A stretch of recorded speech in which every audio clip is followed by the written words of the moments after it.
निघायचं आहे. आताच एका उदाहरणामध्ये डोलारे साहेब म्हणाले आपल्याला ती क्रांती करायची आहे. त्याच्यामध्ये जाऊन 2-3 उदाहरणं दिले. बरोबर ते विचारायचे.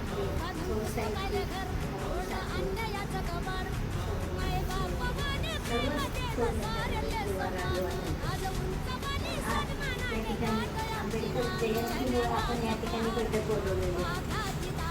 आज या ठिकाणी मोठ्या प्रमाणात महिला बाहेर पडल्या.